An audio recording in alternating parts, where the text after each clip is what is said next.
한 2년쯤 전에 부부의 세계라는 드라마가 있었습니다. 이 방영 당시에는 저는 이걸 보지를 못했는데 주변에서 사람들이 아주 재밌다고 그러더라고요. 욕을 하면서 보는 거예요.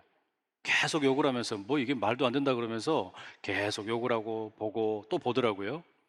부부의 세계라는 이 드라마의 마지막 회에 보니까 이 극중 여주인공 지선우가 이런 대사를 남기더라고요.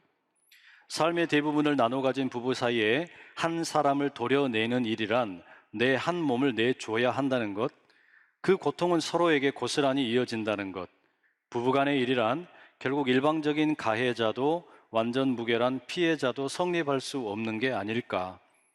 우리가 저지른 실수를 앞으로 곱씹으면서 그 아픔에 사로잡히지 않으면서 매일을 견디다 보면 어쩌면 구원처럼 찾아와 줄지도 모르지.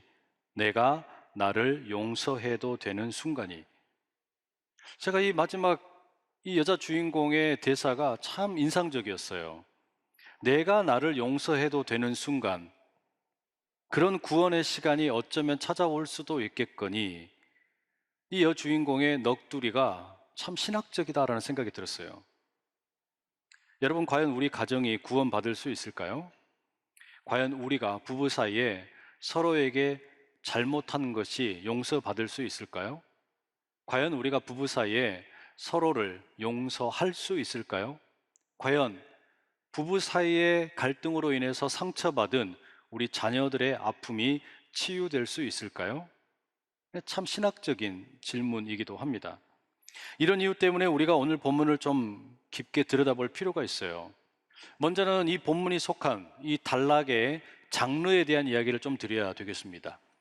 오늘 본문이 시작하는 5장 21절에서 6장 9절을 우리가 소위 가정생활 지침이라고 부릅니다.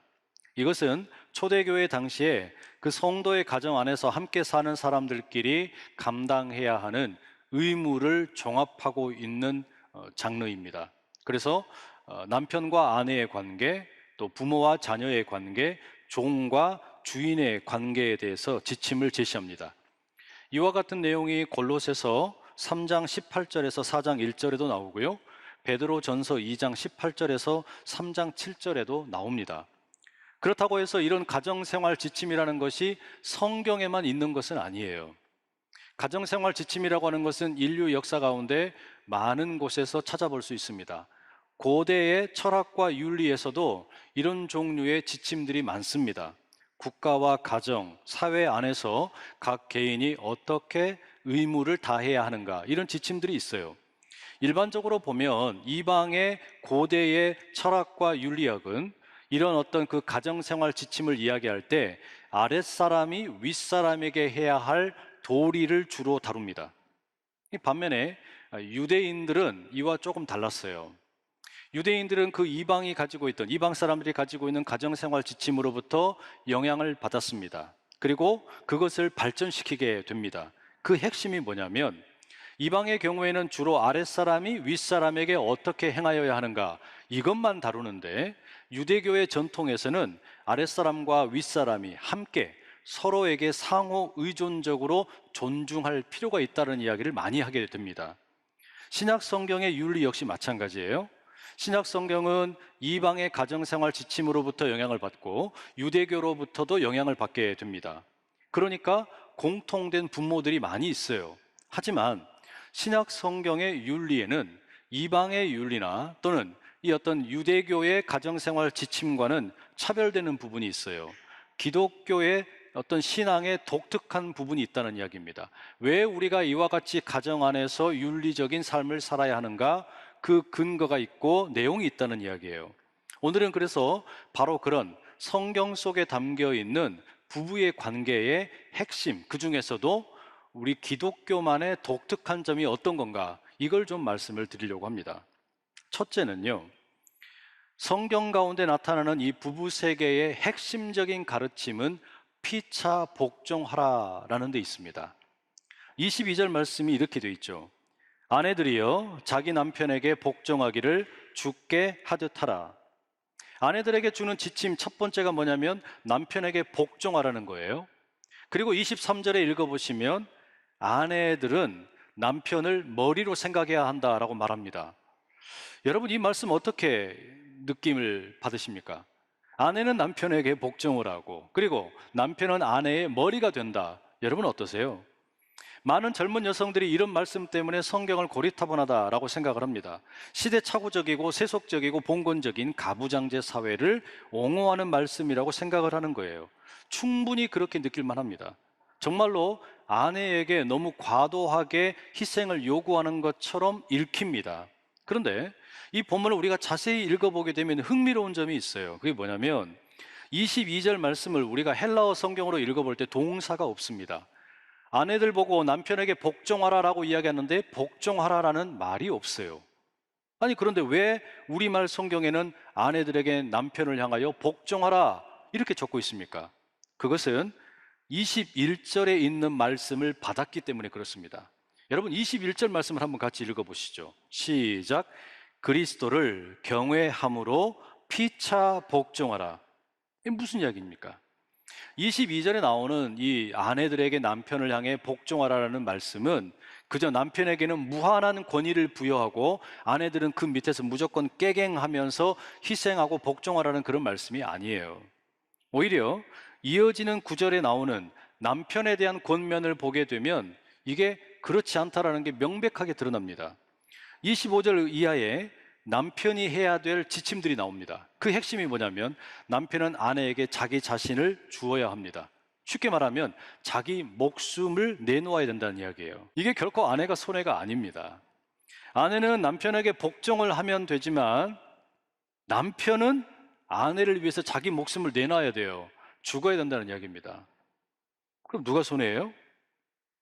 글쎄요. 아내 여러분, 까짓거 남편에게 그냥 복종하시고 남편을 머리로 존중하십시오. 왜냐? 그 남자는 아내를 위해서 죽어야 하는 사람입니다. 모든 남편 여러분, 저 역시 한 여성의 남편입니다. 그러나 성경에 있는 가르침을 여러분들에게 반드시 말씀드려야만 합니다. 죽을 각오 없이 내가 당신의 머리야 뭐 이딴 식으로 하시면 곤란해요. 아내에게 큰 소리 치면서 남편이 아내의 머리야, 아내는 성경에 기록되어 있기를 남편에게 복종하라 그랬어, 이렇게 이야기하시려면 선행되어야 할 것이 있는데 그게 뭐냐면 아내를 위해서 죽기를 각오하셔야 합니다. 남편의 권위를 인정받고 싶다면 남편은 아내를 위해서 죽을 준비가 되어 있어야 한다라는 이야기예요. 여러분, 결국 여기서 우리가 알 수 있는 게 뭡니까? 남편과 아내의 관계에 대해서 이런 이야기도 하고 저런 이야기도 늘어놓지만 이게 의도적입니다. 21절의 말씀을 담고 있는 거예요. 피차 복종하라. 남편과 아내가 서로에게 피차 복종하라, 이 이야기를 하고 싶은 거예요. 그래서 아내는 남편에게 복종한다. 또 남편을 머리로 생각한다. 그리고 남편은 아내를 위해서 죽을 준비를 해라. 희생할 준비를 하라. 이렇게 이야기하는 겁니다. 그런데 이 복종이라는 말의 어감이 별로 좋지가 않죠. 별로 이렇게 좀 뭔가 굴종적인 것 같고 뭔가 상하의 어떤 관계인 것처럼 느껴지지 않습니까? 그래서 이 말을 우리가 조금 바꾼다면 자존감이라는 말로 좀 바꾸면 좋겠어요. 그러니까 남편과 아내의 관계에 있어서 성경이 주는 이 피차 복종하라는 말은 다르게 말하면 나의 배우자의 자존감을 세워주라는 이야기입니다. 남편이 아내의 자존감을 세워주고 아내가 남편의 자존감을 세워주라는 이야기예요. 자존감 수업이라는 책이 있더라고요. 이 책에 보면 그 배우자를 두고서 외도하는 남편이나 아내의 심리에 대한 내용이 나옵니다. 왜 그럴까? 직장 생활을 하다 보면 특히 그 남자들의 경우에 회사에서 이제는 일정 부분 인정을 받게 되죠. 문제를 해결하는 능력도 생기게 됩니다. 그래서 어떤 경우가 되었든지 간에 인정을 받아요. 인간관계에서 오는 갈등도 잘 풀게 되고 업무 처리하는 능력도 상당히 올라가게 됩니다. 그런데 이처럼 직장과 일터, 사업장에서 존경받는 남편이 가정에서는 배우자나 자녀들에게 인정받지 못하는 경우들이 꽤 많습니다. 이게 이제 고민이 되는 거예요. 아니, 일터에서는 내가 꽤 괜찮은 남자인데, 그래서 모든 사람들이 나를 존중해주고 인정해주는데 집에만 가면 이상하게 내가 무시당하는 것 같단 말이에요. 우리 배우자도 그렇고 우리 자식들도 그렇고 왜 나를 이렇게 인정해주지 않는 걸까? 바로 그럴 때 흔히 우리가 하는 말로 뭐 오피스 와이프, 오피스 허스밴드 두 개 된다는 겁니다. 다시 말하면 바람을 피운다라는 게, 외도를 한다라고 하는 게 이게 단지 성적인 욕망을 채우기 위한 것만은 아니라는 이야기예요. 더 중요한 게 뭡니까? 외도의 그 밑바탕에는요, 인정받고 싶은 어떤 욕망이 있다는 거예요. 내가 누군가로부터 인정받고 싶은 어떤 욕망이 있는 거예요. 그래서 가정에서 내 배우자와 내 자녀들이, 가족들이 챙겨주지 못하고 인정해주지 않는 것을 일터에 있는 다른 동료들로부터 보상받고 싶은 것이죠. 그래서 옳지 못한 그런 길에 빠지는 경우가 있다라는 겁니다. 우리가 흔히 여러분 이런 말 하지 않습니까? 아내가 남편을 왕 대접하면은 아내가 뭐가 됩니까? 왕비가 되는 거예요. 그런데 아내가 남편을 거지 취급을 하면 자기도 거지가 되는 겁니다. 남편도 마찬가지예요. 남편이 아내를 거지 취급을 하면, 하인 취급을 하면 자기도 거지이고 하인이 되는 겁니다. 그러니 여러분 꼭 기억하셔야 됩니다. 내가 자존감이 세워지고 싶으면 내 배우자의 자존감을 세울 줄 알아야 돼요. 남편이 아내를 목숨 걸고 사랑함으로 그 자존감을 세워주는 거고, 아내는 남편을 섬기고 또 머리로 여김으로 그 자존감을 세워주는 겁니다. 바라기는 우리가 이 5월 한 달 보내는 동안에 이와 같은 건강한 부부의 세계가 반듯하게 세워져 가기를 간절히 축복합니다. 두 번째, 그러면 이 성경의 가르침이라고 하는 게 배우자를 위해서 자존감을 세워주는 것으로 충분한가? 그렇지가 않아요. 만약에 나의 배우자의 자존감을 세워주는 게 전부라면 그것은 교회가 아니라도 어디서나 들을 수 있는 이야기입니다. 그렇지 않습니까? 부부관계에 대한 이야기 뭐 어디에서나 찾아볼 수 있어요. 그런데 성경에서 이야기하는 이 부부의 관계, 부부의 세계에 있어서 더 중요한 게 있는데, 그건 뭐냐면 남편과 아내의 중심에 예수님이 계셔야 한다라는 거예요. 왜냐?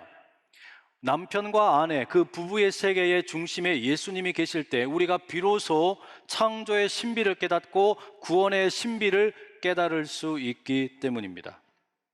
22절과 23절 말씀을 제가 다시 한번 읽어드리겠습니다. 아내들이여 자기 남편에게 복종하기를 주께 하듯 하라. 이는 남편이 아내의 머리됨이 그리스도께서 교회의 머리됨과 같음이니 그가 바로 몸의 구주시니라. 아내들에게 지금 권면을 합니다. 남편이 머리다. 그러니 그 남편에게 복종해라. 그런데 그 근거를 뭐라고 이야기하냐면 예수님께서, 그리스도께서 교회의 머리 되심과 같기 때문이다라고 이야기를 해요.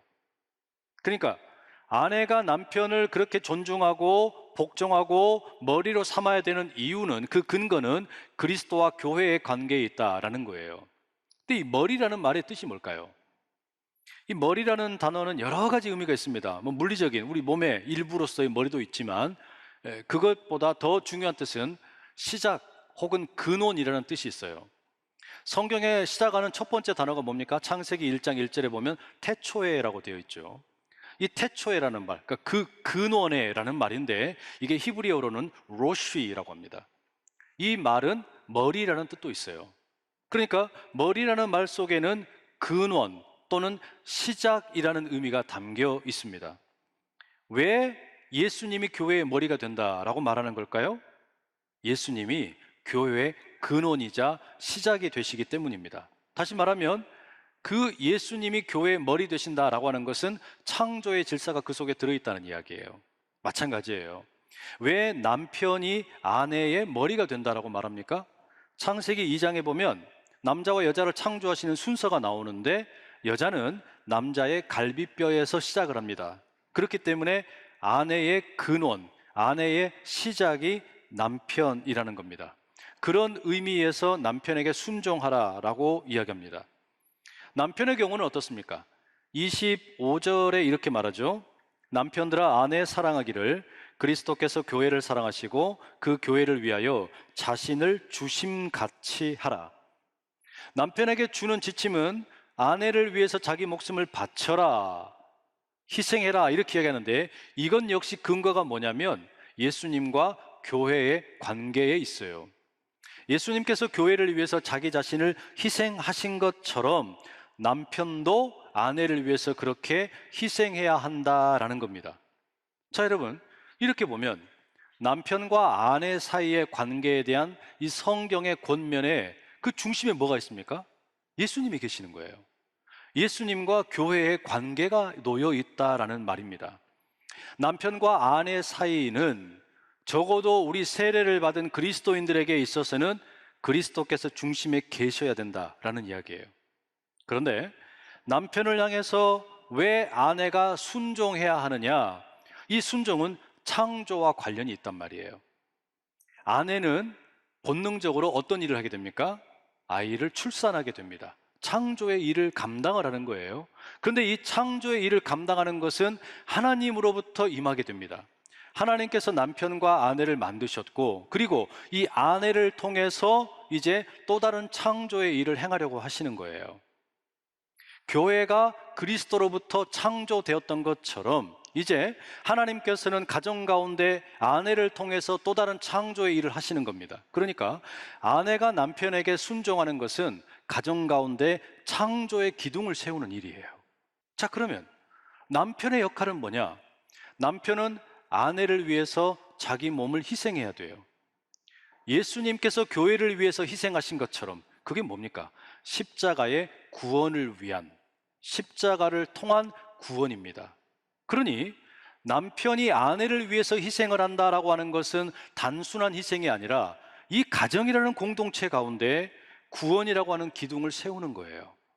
이게 남편이 해야 될 일이라는 말입니다. 그렇기 때문에 남편과 아내의 관계 가운데 예수 그리스도께서 계신다는 이야기는 아내를 통해서 창조의 기둥이 세워지고 남편을 통해서 구원의 기둥이 세워지는 거예요. 십자가의 희생적인 구원과 하나님께서 이 땅 가운데 베푸신 창조의 그 놀라운 은혜가 이 남편과 아내를 통하여 펼쳐지게 된다는 이야기입니다. 그래서 31절과 32절에 보면 이런 말씀이 있어요. 같이 한번 읽어보시죠. 시작. 그러므로 사람이 부모를 떠나 그의 아내와 합하여 그 둘이 한 육체가 될지니 이 비밀이 크도다. 나는 그리스도와 교회에 대하여 말하노라. 사도 바울은 이 31절에서 창세기 2장 24절의 말씀을 인용을 합니다. 아담과 하와의 만남입니다. 그런데 이 아담과 하와의 만남이라고 하는 것이, 그리고 둘이 이제는 하나가 된다라고 하는 것이 일종의 미스테리, 비밀이라고 이야기를 해요. 남편과 아내의 이 부부의 세계라는 것이 비밀이라는 겁니다. 남편과 아내의 이 만남이라는 것이 미스테리라는 거예요. 신비한 일이라는 겁니다. 무슨 비밀이냐? 그리스도와 교회에 대한 비밀이래요. 이게 무슨 이야기냐면요, 우리가 남편과 아내로서 함께 살아가는 이 부부의 세계 속에는 교회에 대한 비밀이 담겨 있고 그리스도에 대한 비밀이 담겨 있다는 이야기예요. 여러분, 우리가 에베소서 말씀을 읽을 때 이 비밀이라는 단어를 몇 번 만난 적이 있어요. 사도 바울은 하나님의 뜻은 비밀이라고 이야기했습니다. 그런데 그 비밀이 우리에게 알려졌다고 이야기했어요. 그게 뭡니까? 하나님께서 예수 그리스도를 통해서 중간에 막힌 담을 허무신 것, 이게 비밀이래요. 이 비밀이 우리에게 알려졌대요. 이방인과 유대인 사이에 막혀있던 그 모든 중간의 담이 예수 그리스도를 통해서 허물어졌다, 평화의 일이 펼쳐졌는데 이게 비밀이라는 이야기입니다. 그리고 오늘 본문도 뭐라 그러냐면 남편과 아내의 관계 가운데 비밀이 있다는 거예요. 그게 무슨 비밀이냐? 남편과 아내로서 우리가 함께 살아가는 부부의 세계를 통하여 그리스도가 누구인지를 알게 되고요, 교회가 무엇인지를 비로소 우리가 배우게 된다는 겁니다. 이 비밀을 깨닫게 된다는 거예요. 그러니 남편과 아내가 하나 된다라고 하는 것은 단순한 육체적인 연합이 아닙니다. 이것은 영적인 연합이에요. 남편과 아내가 하나 된다라고 하는 것은 하나님의 비밀인 그리스도와 교회를 이해하는 통로가 된다는 이야기예요. 우리는 이 부부의 세계를 통해서 예수 그리스도를 알게 되고, 우리는 이 부부의 세계를 통해서 교회를 알게 된다는 이야기입니다. 그리고 우리 가정을 통하여 하나님께서 무슨 일을 행하고자 하시는지를 깨닫게 되는 겁니다. 이 가정이라고 하는 것이 그냥 아무렇게나 세워진 것이 아닙니다. 한 남자와 한 여자가 그냥 사랑해서 만나서 같이 이제는 결혼을 하고 하나가 되고 자녀를 낳고 그냥 그렇게 사는 것으로 끝나는 게 아니라는 거예요. 이 가정은 창조의 기둥과 구원의 기둥을 통해서 세워졌다는 겁니다. 하나님께서 일찍이 이 가정을 그렇게 준비시키셨다는 이야기입니다. 여러분, 우리 모든 가정들이 이와 같은 하나님의 계획하심 가운데 그리스도와 교회를 더 깊이 알아가는 그런 가정 될 수 있기를 축복합니다.